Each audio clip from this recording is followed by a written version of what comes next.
Gracias por estar por acá hoy en la jornada de clausura del proyecto expositivo de Marilyn Paul, presente, Inanimado, un proyecto que registra un ámbito específico de nuestro imaginario visual, un ámbito que no se ha trabajado demasiado en nuestra historia de las artes visuales, pero que tiene sus antecedentes y que tiene también su impacto en nuestra vida cotidiana, que a final de cuentas es el espacio que decide cómo estamos anclados en este territorio que llamamos Venezuela, y específicamente en una ciudad como Caracas, a la cual reseñan gran parte de estos trabajos, que tienen lugares específicos, sitios donde se localizaron los objetos que Marilyn retrató y objetos que de alguna manera están vinculados con personas que fallecieron o que se van de viaje o que en fin decidieron salir de lo que eran sus reliquias de antaño, un antaño que ya, y a pesar de que poco el tiempo transcurrido, ha quedado en el pasado y en la memoria ahora confusa de algunos coleccionistas, de algunos cazadores de ofertas, y que consideramos que tenía una significación importante en la medida en que Marilyn desarrollaba el proyecto y tanto Gerardo como yo lo indagábamos.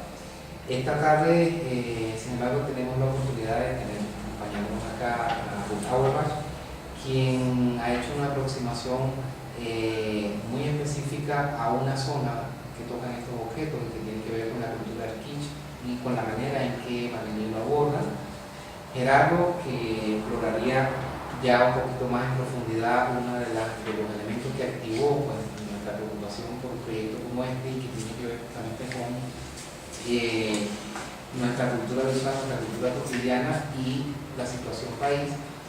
Y bueno, yo les prometo muy brevemente hacer una breve reconstrucción de una genealogía posible para este tipo de trabajo que de pronto irrumpe en nuestra escena artística sin una aparente conexión explícita con otra serie de fenómenos que sin embargo podríamos localizar en la realidad.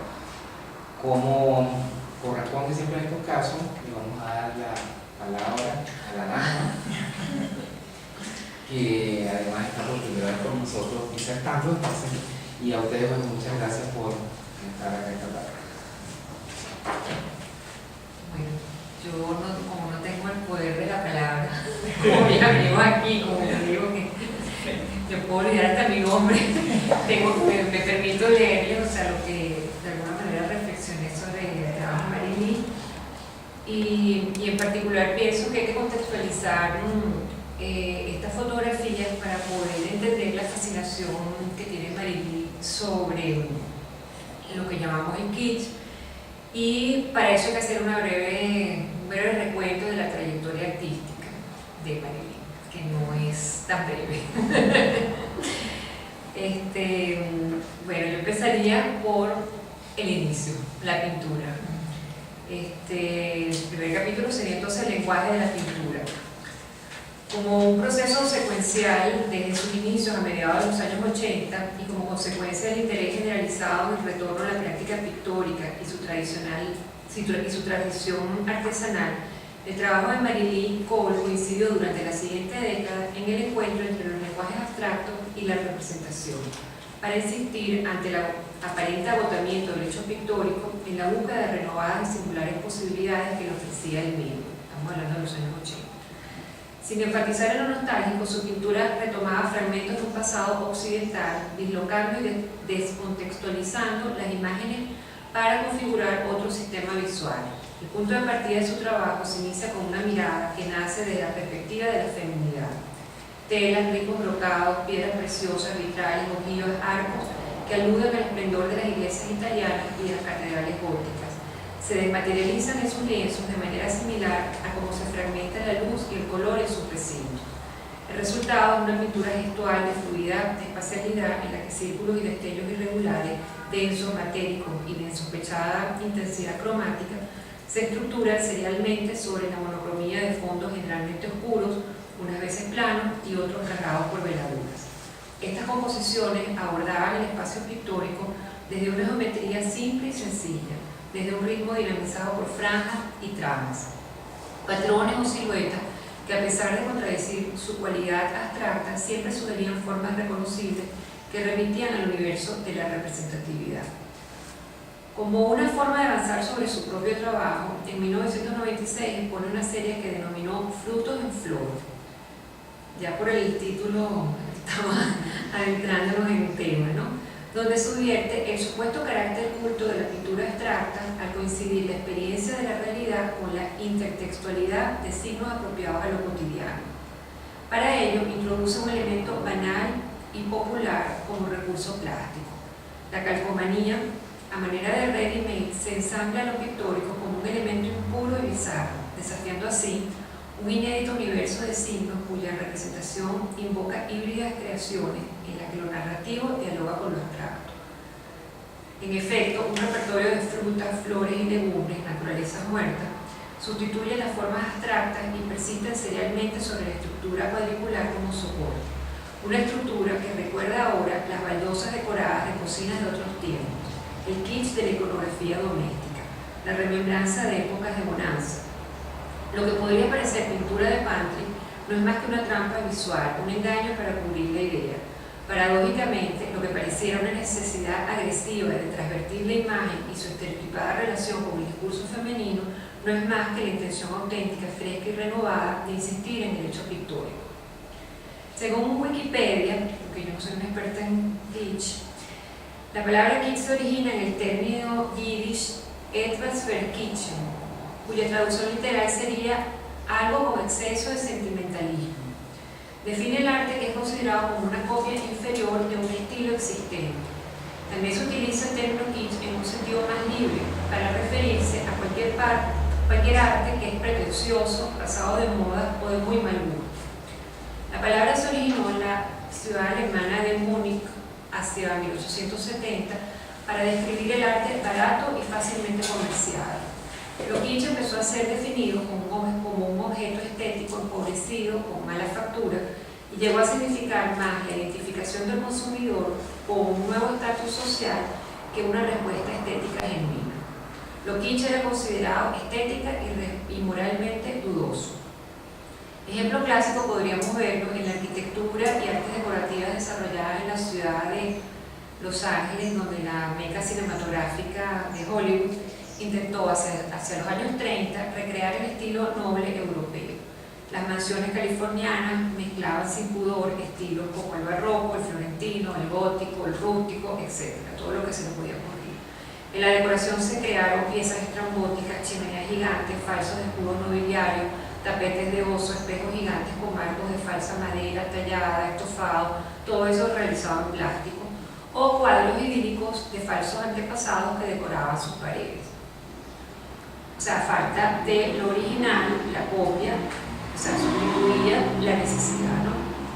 Ejemplos de kitsch pueden ser, lo habíamos hablado antes, una bola de cristal con una torre Eiffel dentro, en medio de un paisaje nevado, los papeles pintados que imitan las vetas de la madera, las estatuas de cartón piedra, el cristal de Murano en forma de animalitos, las flores de plástico o el tablero de nuestro autobusero saturado de peluche e imágenes religiosas, para contextualizar un poco más. Dentro de la cultura pop también podemos considerar el estilo camp. Eso está más ligado a la cultura norteamericana en específico, ¿no? Esta representa la lucha contra el mito de lo auténtico. Es un esnovismo esteticista que no solo rehuye lo vulgar, sino que también se complace en los placeres más comunes. El camp es amanerado y equívoco, extravagante y desmesurado. A la sensibilidad camp le gustan las ruinas artificiales y las porcelanas chinas. Se puede considerar camp al Art Nouveau, las lámparas Tiffany, la pintura pre-rafaelista, las postales de los años 20 o la exageración femenina de Lila Morillo y masculina de Raúl Montaraz. En el límite del camp llegamos a descubrir que algo es bueno porque es horrible. El kitsch sería la exageración de lo cursi y del sobre eso escribió mucho Susan Sontag. Vale la pena para todos leerlo, ¿no? El kitsch sería entonces la exageración de lo cursi y del mal gusto, producto del consumismo. Siempre está relacionado con los medios de masa, los medios de comunicación que obligan, digamos, a ese consumismo, que son, bueno, los llaveritos, toda la cuestión, toda la iconografía turística, los parques temáticos, bueno, en fin, es prácticamente, llegamos casi a la conclusión que es casi todo. O sea, poco se escapa. Poco se escapa, exactamente.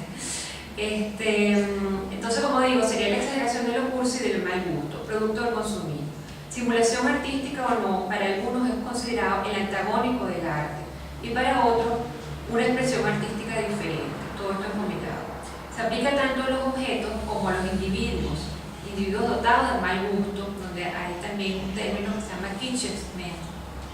Kitschmenschen, en alemán, pero sería como un Kitschman, un hombre kitsch, que no solamente consume lo cursi, sino que además es cursi. Pero si bien por un lado el kitsch es o puede ser denominado arte de mal gusto, por otro nos retribuye con un ennoblecimiento de elementos que originalmente carecen de valor artístico. Obviamente el problema del kitsch se halla estrechamente vinculado al del arte popular, al propagado por los medios masivos y que adquiere más que una importancia estética cierta dimensión antropológica. El kitsch está presente en el ambiente, respiramos, vemos, creamos y consumimos kitsch. Pues hasta lo más inesperado está considerado dentro de lo kitsch por lo de todo aquello que parece ser pero no es. 2. Repensando el kitsch. Teóricos como Greenberg, Hermann Broch o Theodor Adorno intentaban definir la cultura moderna y el kitsch como opuestos, basados en el término marxista de la falsa conciencia. A partir del posmodernismo, la línea divisoria entre arte y kitsch se empieza a diluir y muchos artistas e intelectuales retoman sus elementos en sus obras, que por cierto, no sé exactamente, Milán Kundera, insoportable la idea de ser sí. Oscar, está en Polonia y sí, habla sí. sobre música, recuerdo. Sí, ¿no? sí, claro, porque el kitsch no es solamente las artes visuales y los Entonces, objetos, es la música, los ambientes, la arquitectura sobre todo, ¿no? Sí, sí. Entonces, sus indagaciones avanzan en un proceso de revalorización de este estilo, una reivindicación que permitiría que el arte y el kitsch comiencen a olvidarse como dos polos opuestos y antagónicos. Marilee Cole siente una fuerte atracción y curiosidad por los objetos que la gente colecciona, por extraños que estos sean. El suyo no representa un interés por la arqueología urbana, más bien podría pensarse que es un asunto de antropografía de lo doméstico. Ella también atesora objetos, no con un afán coleccionista, dice ella, sino porque le llaman poderosamente la atención, muy en particular los extractos populares y aquellos objetos o formas que le recuerdan el entorno afectivo de su infancia. A ella le interesan los objetos con que la gente se acompaña. Los santos de yeso policromados realizados en serie, esa iconografía religiosa kitsch, recreada por la cultura popular, son sus cuidadores. Según me manifiesto, ¿no? Sin intención de ironizar sobre la estética del kitsch, Marilee se apropia de sus códigos y abstrae lo que le es atractivo, su exageración cromática y los materiales inusuales, elementos que relabora semánticamente para replantear otras estrategias expresivas en obras de signo abstracto y geométrico. Altera así el contenido y su sentido original al incorporarlo a su práctica artística. A partir de entonces realiza una serie de obras, volviendo otra vez a la trayectoria, la práctica artística de Marilee, realiza una serie de obras en la que elimina casi por completo el uso del acrílico, o sea, la pintura acrílica, para sustituirlo por materiales extra artísticos. Inicia una indagación que la lleva a utilizar la más variada selección de soportes para sus obras: telas de fieltro, de coleto, peluche, vinilos mates y brillantes, brocados, semicuero y geotextiles. Un repertorio de materiales kitsch que utiliza para realizar obras bidimensionales, ahora con relieves y protuberancias que formalizan breves textos, corazones y hasta un pulmón gigante. No obstante, el material utilizado, el resultado siempre subsiste como representaciones esquemáticas simples, limpias y escuetas. Más recientemente realiza una serie ejecutada exclusivamente con tapes de colores vibrantes sobre soportes acolchados. Esta serie, que en apariencia mantiene ineludibles referencias con la abstracción geométrica, proviene también de la fascinación por las diversas tramas textiles de los muebles populares realizados con cables de colores. Lo suyo es imitar ese tejido. Tapes de colores, rodapiés plásticos, cintas de nylon, esos de las sillas playeras, Son los materiales con los que construye con destreza y rigor y a la vez con energía lúdica una geometría precisa de líneas paralelas y entrecruzadas, de dinámica presencia y sin ninguna referencia al objeto. Así también su experiencia en las distintas veladas de Santa Lucía en Maracaibo tejió las rejas de la fachada utilizando versiones personales del cromatismo propio de estas casas. La fuente de Santa Lucía, epítome de lo kitsch, la intervino en 3 ocasiones. La primera forró las musas con cintas plásticas multicolores. La segunda, los angelitos los pintó de negro, aludiendo al cerebro del poeta. Y finalmente tiñó las blancas deidades de color fluorescente. Lejos de evitar el kitsch, en esta experiencia lo repotencia como estética de lo popular. Para cerrar, en referencia al trabajo expuesto en animado, para la mayoría de los artistas y para todos los que consumimos imágenes, la fotografía se presenta como una tentación. Marilyn incorpora su práctica artística como un medio que le permite seguir indagando en el universo de los objetos y además le permite ahora ser testigo de un evidente cambio sociocultural en nuestro entorno. Las figuras de porcelana europea que registra Marilyn en su más reciente cuerpo de trabajo nos hablan de otros tiempos, objetos que acompañaron a una determinada clase social de un país en ascenso y que hoy se desvanece. Asimismo, y me permito la analogía, Marilyn, hace una década atrás, en la serie Residente Pulido, Alexander Apóstol retrata un repertorio de arquitecturas modernistas pertenecientes a los años 50, limitadas al umbral fronterizo de una Caracas que pierde sistemáticamente su tradicional presencia, transmutándose en vestigios de un pasado opulento y reciente para desplazarse indolente hacia el futuro incierto. Que es un poco lo que yo veo aquí, ¿no? Estas construcciones, que en un tiempo ostentaron con cierta fama su actualidad, son convertidas y alteradas digitalmente en una especie de bizarra de monumentos encerrados a los cuales se le ha eliminado toda posibilidad de acceso. Todos conocemos ese trabajo, ¿no? El objeto urbano transfigurado se presenta impotente como un monolito hueco o sólido y cuya naturaleza equívoca se evidencia a partir de una textura porcelanizada, craquelada y brillosa que confirma su fragilidad, una fachada decorativa. Este repertorio edilicio estéticamente homogéneo, ubicado en el centro desmantelado de la ciudad, pertenece al entorno de la vida del artista, una individualidad negada al espacio público. Esconde también un repertorio de nombres cuyas referencias construyen otra geografía literal y ficticia. Limoges, Royal Copenhagen, Sèvres, Meissen, Capodimonte, Rosenthal, Diderot, narra la historia de una utopía gloriosa titulada sobre las estructuras anodinas en ruinas, nomenclaturas que sostienen e ironizan una pretensión inconclusa, la pretensión de un paisaje del deterioro.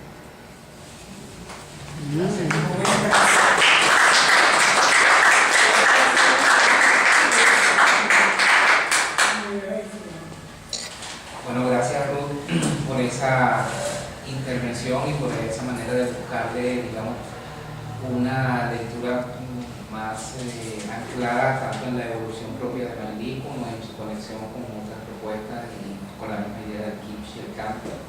Y bueno, me gustaría escuchar la perspectiva de Gerardo, a ver si empatamos otros pedazos en cabeza. Está bien, bueno, tal vez lo que yo tenga que decir va a reforzar algunas cosas ya planteadas por Ruth. Y bueno, en principio nos complace mucho en el anexo tener la presencia de una artista como Marilyn Cole. Ya desde hace algún tiempo queríamos de alguna manera trabajar con Marilyn. De hecho, desde el punto de vista personal había hecho un intento, porque ciertamente las intervenciones en la velada de Santa Lucía fueron excepcionales, incluso en el contexto del trabajo de la velada. Porque proporcionaron una lectura de la fuente que intervino del espacio público, que yo creo que fue una lectura acertadísima, ¿no? Ese uso del color y además ese uso de esas esculturas muy maracuchas, muy kitsch por supuesto, y que ciertamente, tal cual como lo plantea Ruth, se vincula un poco con lo que nosotros estamos viendo en esta exposición inanimado, ¿no? Claro está, desde el anexo tenemos constantemente o llevamos adelante una preocupación como una línea editorial de alguna manera sobre el tema del contexto, ¿no? Nosotros cuando recibimos este trabajo nos dimos cuenta de que bueno, se construía la posibilidad de generar varias lecturas, incluso más allá de una lectura formal, porque de alguna manera estas imágenes que nosotros vemos acá se transparentan, ¿no? Y se convierten o se constituyen en la posibilidad de hacer una lectura a la situación contingente que vive el país. Más allá de una aficionada a la colección, de una persona, un artista que habita en la colección, que se siente protegida además por los objetos que la rodean, es indudable de que el hecho de que estas fotografías se construyen en una especie de ritual por una ciudad que de alguna manera se está transformando, no solamente físicamente, desde el punto de vista urbano, desde el punto de vista arquitectónico, sino que estamos transformando nuestras relaciones como ciudadanos que habitamos esta ciudad. Y me refiero específicamente al hecho, por ejemplo, de nuestra diáspora, que es un fenómeno reciente dentro de la sociedad venezolana, ¿no? Es decir, estamos comenzando a vivir de forma intensa esas despedidas, ¿no? Estamos comenzando a albergar un montón de recuerdos y que de alguna manera lo estamos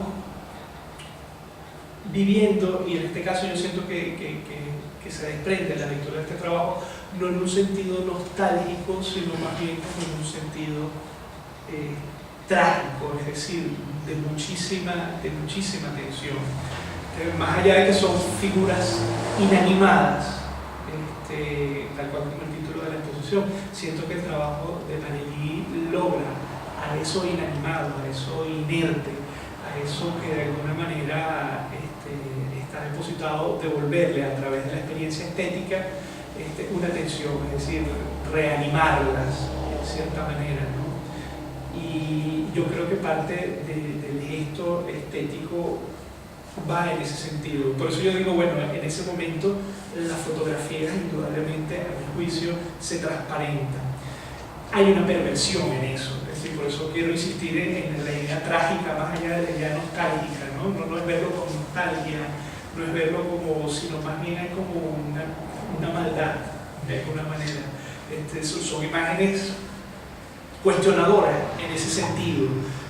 Más allá de bellas hay esa especie de narración trágica, esa especie de registro que al mismo tiempo está como fuera de foco, está como borrado, y yo creo que esto se inscribe en una perspectiva sobre la lectura, es decir, una perspectiva de lectura o interpretación sobre la realidad venezolana, que yo la denomino el pequeño relato, el pequeño discurso. Es decir, yo siento que hay dos maneras de articular ese contexto, una muy evidente, una que es un grito muy fuerte, una que lo narra desde la tensión social, desde la tensión política, desde la tensión económica, y otra que sencillamente hace como esa especie de ritual, ¿no? No grita fuerte, sino que más bien es como silente, no habla de grandes discursos, no se va hacia grandes dicotomías, hacia grandes problemas, sino que entonces comienza a esas pequeñas cosas que nosotros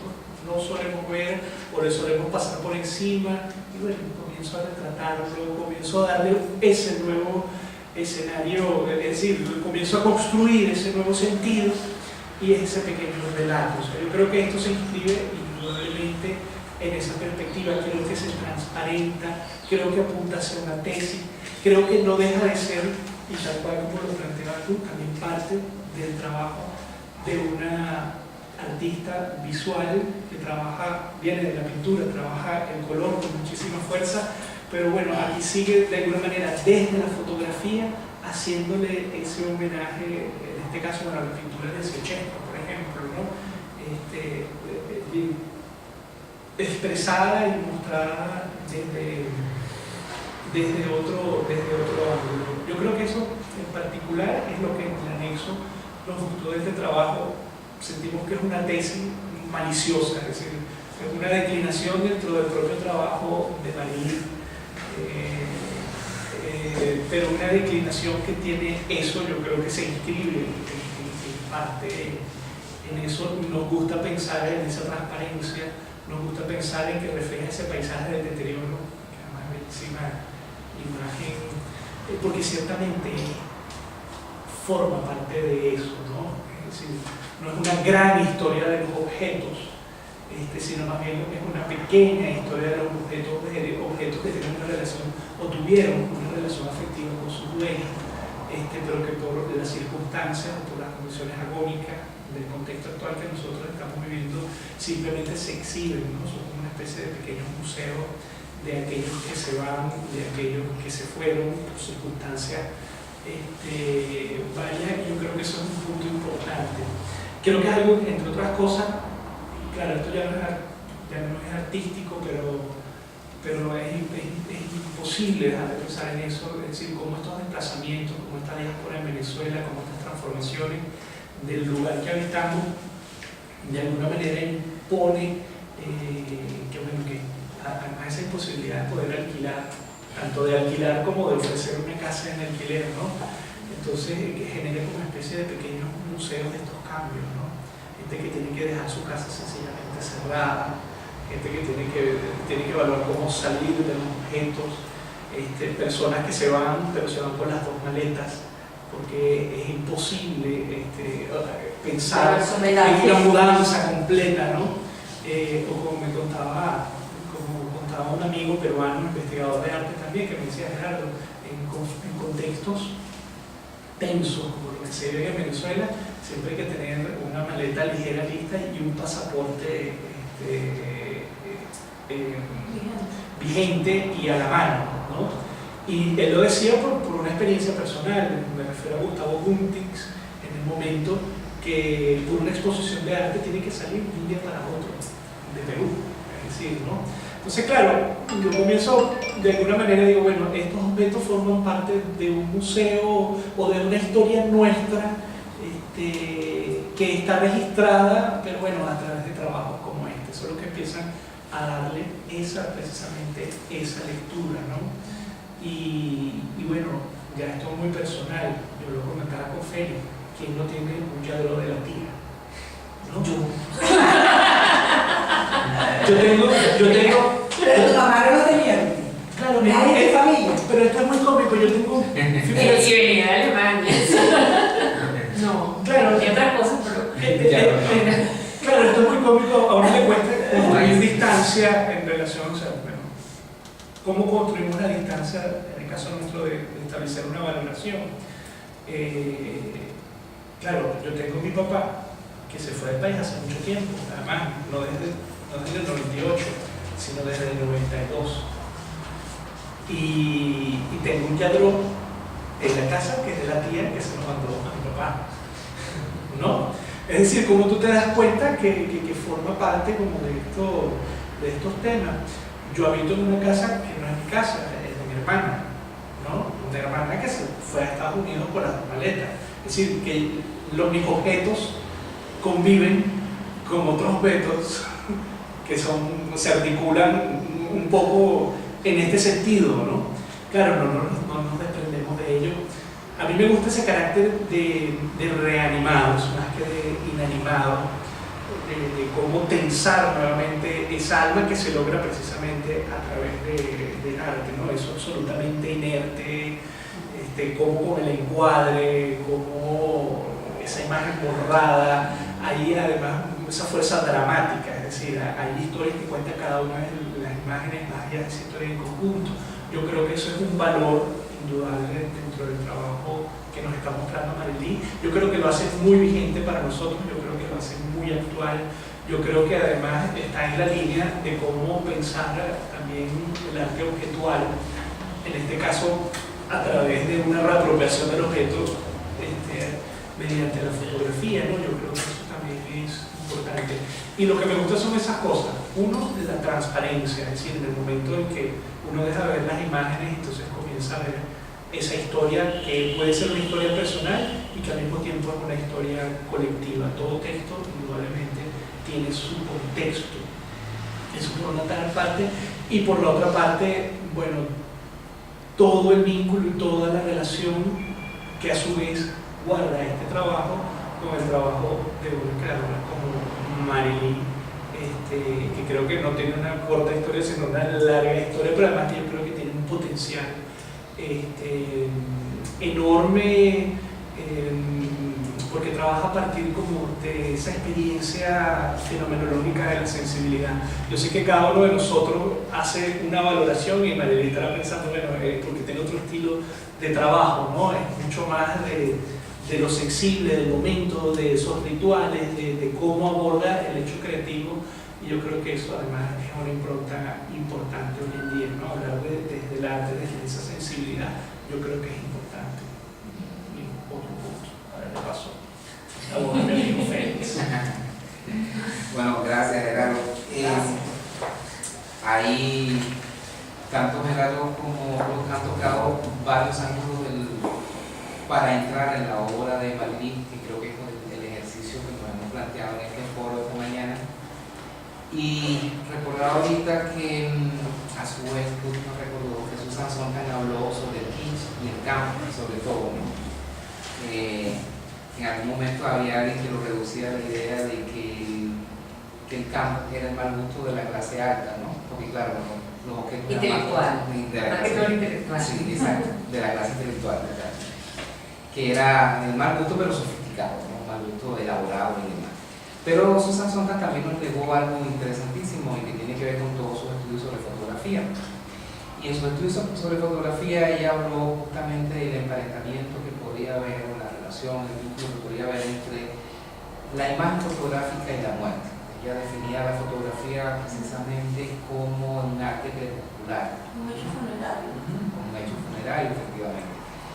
Y eso me hizo pensar que habría de alguna manera la posibilidad de, pensando con Sontag, pensando con Marilyn, con su trabajo, de pensar un neologismo temporal que podría ser algo así como las fotobánicas. Esto sería una serie fotográfica donde la vánica se manifiesta en sus dos niveles, es decir, en el nivel en que el medio no puede hacer otra cosa que darle muerte al objeto que retrata, pero también en el momento también en que la artista se encarga de registrar un fragmento de nuestra vida cotidiana que ya está pasando a mejor vida, ¿no? Por lo menos en el tema de los usos y las predilecciones de gusto en nuestra sociedad, ¿no? Estas porcelanas, vengan de donde vengan y casi siempre, por supuesto, de la totalidad importada, hablan justamente de un momento en el que estábamos muy asociadas con el confort familiar, con la tranquilidad, con la vida más o menos sin grandes sobresaltos.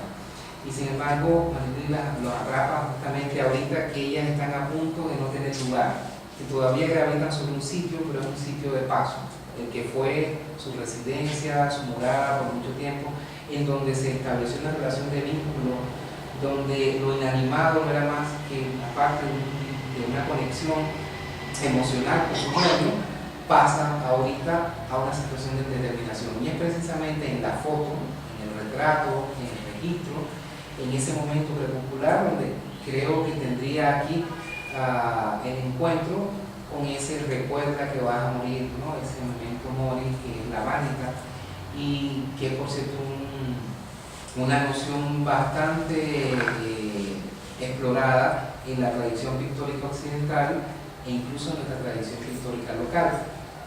Yo les decía al principio que pensaba sugerir una genealogía que conectara con estas imágenes, y recordaba por supuesto esa pieza emblemática e inicial que es de Juan del Anticuario. Espero que ustedes recuerden esa pintura de Arturo Michelena de 1893, un cuadro espléndido en su condición y en sus cualidades, un cuadro donde aparece precisamente don Aristide Rojas, un sabio que además promotor del primer Museo Nacional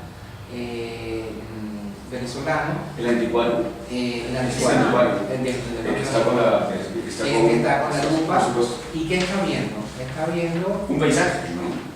No está viendo de todo, pero entre otras cosas, por cierto, lo que sostiene en su mano es un plato, precisamente de porcelana, porque no había otra cosa que tuviera el mérito de estar en la casa de un anticuario, ¿no? Por supuesto tiene otras cosas, tiene plantas, orquídeas, por ejemplo, porque era un sabio y era un sabio enciclopédico y todo le interesaba, y tenía alguna que otra cultura, tenía paisajes, tenía un emblema del escudo nacional ahí al fondo, que no era en su configuración original, y una ventana que se abría a la ciudad, pero que no se veía. Pero lo interesante es que en este desván del anticuario, que era el lugar dedicado para los objetos que mencionaba, allí se inaugura también entre nosotros una tradición que tiene que ver con dos cosas. Uno, con la acumulación, pero otra es una de las pinturas de las muchas del siglo XIX, donde aparece con mucha claridad todo el registro de aquello que nosotros no consideramos arte o bellas artes, sino arte decorativo, ¿no? Esa distinción que prevaleció en la historia del arte, por lo menos hasta la época de Arnold Hauser, de Panofsky, que ya simplemente no tomamos en cuenta, pero que marcó el hecho de que muchos de estos objetos que hoy estamos comentando no estuvieran en la historia del arte, ¿no? En primer lugar porque eran objetos reproducidos, en segundo lugar porque eran excesivamente hermosos, ¿no? Como lo describe la definición de que nos trae acá Ruth. Y al no tener esa condición simplemente salían de la historia de la cultura, pero allí están como parte de los objetos de interés. Y lo eran incluso mucho antes, en el siglo XVIII, en el siglo XVII. Pero también nos conecta con un momento, con otro tipo de género, las artes, además del anticuario en el interior, pero había el preámbulo para otro tipo de género que ya se había desarrollado en el siglo XVII, que es la naturaleza muerta, justamente aquella que tiene que ver con la vanitas, ¿no? Y es, no en el cuadro de Michelena de 1893, sino en la pintura de Federico Urani, en los primeros 20 años del siglo pasado, en donde eso se hace más explícito. Ustedes recordarán que Federico, además de pintar la ciudad desde el balcón de su casa, y lo que veía eran los techos, naturalmente, pintaba lo que había en su casa. Y lo que había en su casa eran objetos. ¿Qué tipo de objetos? Objetos de devoción, vírgenes, santos, etc. Y también platos y objetos de su porcelana, y también muñecas, objetos inanimados. Es muy sugerente, sobre todo cuando uno hace una búsqueda rápida, no es sencillo, no están todos los libros a la mano, pero sí, en una búsqueda rápida uno puede encontrar en cada uno de estas naturalezas muertas la presunción o el preludio de una época que también concluía en el caso de Federico, porque los objetos que están allí son de ascendencia colonial, es decir, son los objetos que ya no vendrán, ¿no? A la Venezuela que se alista para iniciar el proceso de la modernidad o de la modernización. Y esos son los objetos que aparecen allí. Se parecen más a lo que tú encontrarías en el Museo de Arte Colonial que a lo que encontrarías en una casa de familia. Relato esto y solo apoyándome en la memoria de ustedes o en el interés que después puedan tener en buscarlo, en revisarlo, porque esta idea de la vanitas, del momento mori, de la naturaleza muerta como un preludio para entender también esta propuesta de Marie, creo que deja una ventana para entender esta aproximación a estos objetos que en el fondo podrían ser segmentos de aquellas naturalezas muertas, otra forma de naturaleza muerta, pero reencontrados en esta otra dimensión afectiva, que por cierto, el discurso de la modernidad, el discurso crítico de la modernidad reprime constantemente. Es decir, este tipo de relación afectiva que se tiene con estos objetos son imposibles en el marco de un proyecto como el moderno, ¿no? En una lectura moderna de esta espiritualidad había que distanciarse y racionalizarse. Pero esa pérdida de la distancia, ¿no? Esa pérdida de la distancia que hay con estos objetos es la que propicia justamente que en este acercamiento que hace Marie encontremos otras historias que no son las originales, que no son las escenas de casa o las escenas bucólicas o las escenas vinculadas a la corte, sino son las propias historias que sus dueños tenían con las que pudo haber inventado Marie o sugerido Marie. Y esta relación con el relato, otro elemento, otra dimensión que el discurso moderno reprime, simplemente porque el discurso moderno no puede tratar con una narrativa que desafía la autonomía total de la obra, ¿no? Como objeto visual. Plantea una serie de tensiones muy interesantes a la hora de plantearse o de realizar esta idea de la fotografía como registro de muerte, como registro de fallecimiento, como registro de ruina, pero también como instante mismo de exacerbación de canciones y otros tipos de elementos que no tenían un lugar en nuestra tradición visual y que ahora podrían tenerlo precisamente porque estamos ya en un mundo que ha perdido aquellas marcas. Tiene otras. ¿Cuáles son las otras? La del tiempo que pasa, la de la memoria que se pierde, la de las tentativas de recuperación. Y creo que de cierta manera esta propuesta de Marilí es como una suerte de microarchivo, pero un microarchivo en el tono que decía Miranda, ¿no? De pequeña historia, no de épica, ¿no? Sino de pequeña historia de relato personal, y es allí donde la memoria es fuerte, porque la memoria se trata siempre de mí, de ti, de todos, ¿no? La memoria no se trata del relato que nos transformó, que racionalmente se constituyó en un hecho que marcó un sigma en nuestro pasado y nuestro presente. La memoria se trata de aquellas pequeñas cosas sutiles y significativas que marcan la sensibilidad de un sujeto, la vida familiar en este caso, porque aquí estamos en el interior de la casa, ¿no? Y estamos al interior de lo que eran en ese momento los templos de la tranquilidad y el confort, no el lugar que probablemente hoy, lugares de sobresalto, de paso, lugares de una maleta y un pasaporte preparado para ir a algún lugar o para regresar de algún lugar, ¿no?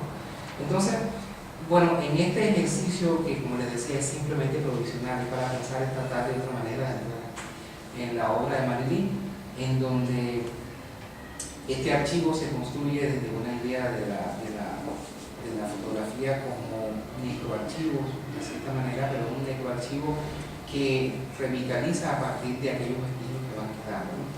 Nos encontramos entonces con la posibilidad de entender que lo contemporáneo, con la lectura de lo contemporáneo en nuestro presente podrían ser, de hecho son múltiples, pero esta es una manera muy encomiable de, digamos así, salir de las líneas rectas, de las líneas maestras, que uno encuentra la contemporaneidad como una épica contra el pasado, ¿no? O como una épica contra lo que no se debe hacer en arte, y sin embargo ya eso no es posible, esas líneas están borradas y entonces hay que entrar primero para reconciliarnos con esto, ¿no? Con los Yarro, con los Mencén, con los Carudimonti, con los Nimox, me encanta esa palabra, que tienen además una historia deliciosa que quizás sea otra o la ocasión en que uno la pueda comentar, deliciosa la historia de cómo se va construyendo todo el pasado de esta técnica, de este tipo de arte que se trata Marilí, pero como en este presente todas esas líneas borradas nos permiten entonces, digamos, que exacerbar aquellas tensiones que eran simplemente inadmisibles. No se podía cruzar una frontera hasta hace muy poco, ¿no? 10, 15 años, esta era una frontera difícil de cruzar, a menos que uno se fuera, digamos, a enfrentar al pasado de manera radical. Ya esa épica no existe, existen sí las tensiones y las mínimas, los mínimos sobresaltos cotidianos, las emociones.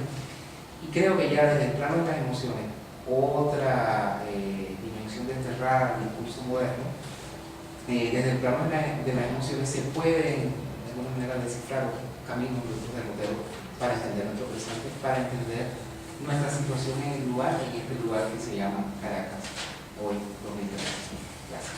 Gracias.